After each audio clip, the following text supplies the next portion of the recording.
I present the work that we are doing within this project called Greenpower. And it's a project with Belenos as the industrial partner here, and CSCM, Polshare Institute, and EPFL. It's, as you say from the beginning, it spans over a wide range of issues. So it's a project that have activities that we also in the project try to connect to each other when it's come to the research level, as you will see. Just to set the scene, there is no free lunch out there with energy and CO2. If we use non-renewable energy, to more CO2 emission, and here you can see different materials. So, of course, to more advanced materials in general, higher CO2 emission during the production of the material itself. So that sets one scene. If we look to transportation, non-renewable resources needed, and the CO2 emission for transport 1 ton, 1 kilometers. Yeah, if it comes down to that, we should all go with boats. That would be the best if we could. But the cars is up in this end, and it's a very high part of the CO2 emission if we look just to the transportation. So now, hydrogen for transportation. What is pros for that? Yeah, hydrogen is the most abundant element out there. So we have large access to it. It's non-toxic, high diffusion in air, it doesn't enrich in air, high specific energy. Among the conventional fuels, it's about 2-3 times higher than gasoline. So we have the chance to have high efficiency out of it. There is no CO2 coming out when you use it. During production is another issue. Distribution network, storage is feasible for this, and we can have reduced weight. And this is up to versus battery 4 to 5 times. What is then the cons here? It needs 4 times larger tanks than gasoline. Of course, now by increasing the pressure, the tanks can get smaller. So now we go to very high pressure. And there is a time where you say, am I sitting on a bomb, or what am I sitting in when I'm in the car? So safety is a big issue when it's come to this. Low energy efficiency from source, we say from a solar panel to the use versus battery, it's about 3 times less. Production of hydrogen needs high energy consumption. Then we need energy to produce the hydrogen. And that is a big research field in itself. I know activities in EPFL on that. And it's slightly costly. So of course our research tries to address these issues. It's clear that that's the main target of the work within Greenpower.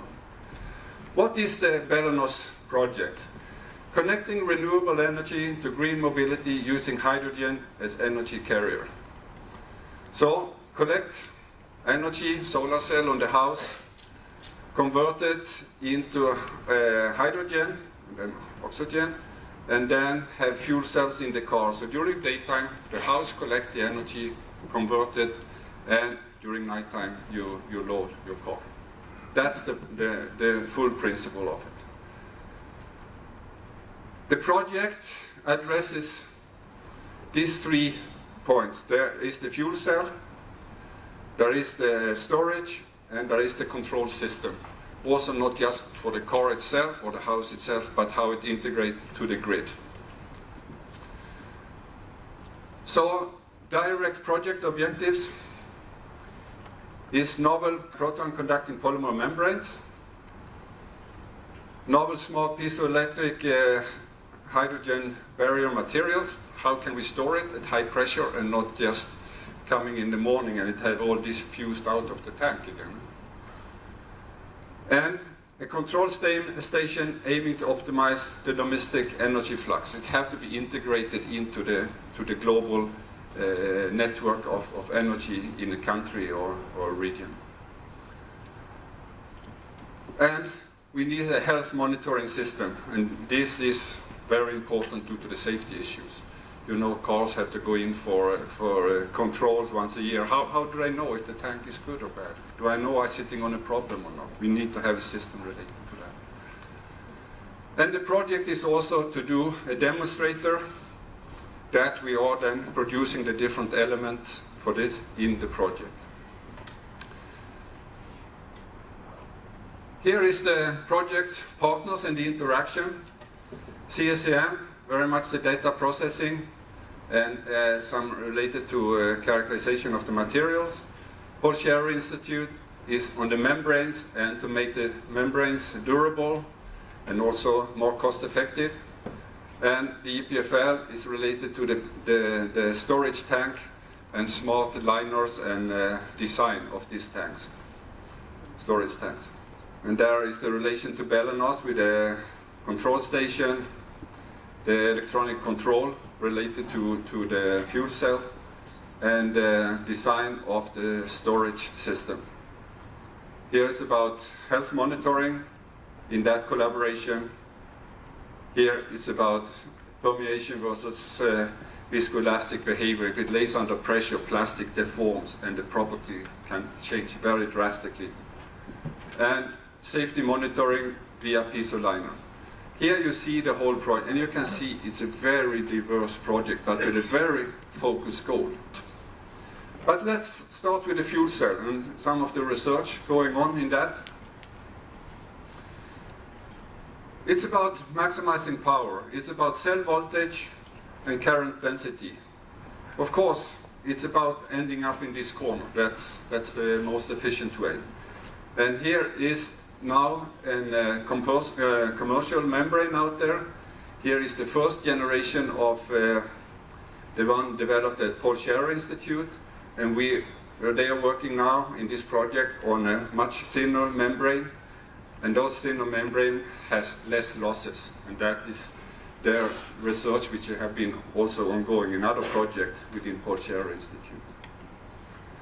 And what is the H2 crossover?